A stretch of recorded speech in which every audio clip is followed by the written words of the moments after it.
Hey guys, this is the process of changing your drive shafts. You can see all the grease here that's been coming out from my split CV boots. These are really old, they're stock, they've done nearly 400,000 kilometers on them, so it's about time we get them changed. I'm definitely not a mechanic, so just be careful with what you do. Take your time.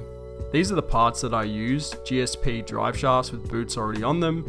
Got some sway bar links and had some transmission oil and some diff fluid as well. As you will need to drain that before you actually take out the drive shafts themselves.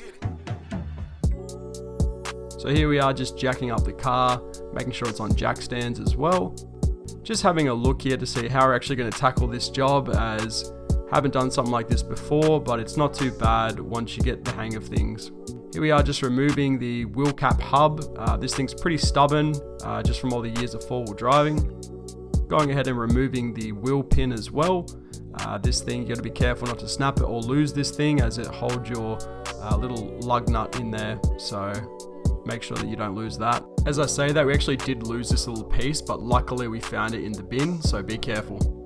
And as I said, you want to make sure that you drain your fluids, so drain transmission fluid and your diff fluid as well, just so it doesn't go everywhere. Now we're going ahead and we've removed the drive shaft itself. After that, it was just simply getting it out. The way that we did that was, you can see here, we're trying to figure out how to get this thing out. You can see all that slurry and sludge there from it grinding without any grease in there. What we ended up doing was getting a pretty fat flathead and then just getting a piece of wood and just smacking it out. And that was the best way we found to get this thing out, as it can be pretty stubborn to get out. Just a little side note, when you are installing the drive shafts, be careful with the boots themselves. The rubber, even though it is quite strong rubber, they are quite fragile, so don't have anything sharp near them, as what happened to me was that I accidentally put a little tear in one of my new ones, which is so annoying while installing it. And that was, pretty devastating after installing brand new ones, so make sure that you don't have anything sharp around when you are doing this, as they can definitely tear. Another thing too, guys, is take your time when you're doing this. Look, I'm not a mechanic, as I've said before, but making sure that you're being very careful when you're trying to remove these things and also installing them as well. After that, the sway bar links were just a couple bolts, only two of them. Got those out, and I'm just showing here the old drive shaft. As I said, you can see all that slurry from it grinding, so it definitely needed to be replaced. Here I am just cleaning the little hole there that goes into your transmission, and I'm just making sure it's nice and clean, because if there's any dirt or grime in there, it will not allow the drive shaft to seal. So this is what it looks like with some new sway bar links in there. Brand new. They're not genuine, they're third party, but they should do the job. And there's the new drive shaft in there as well.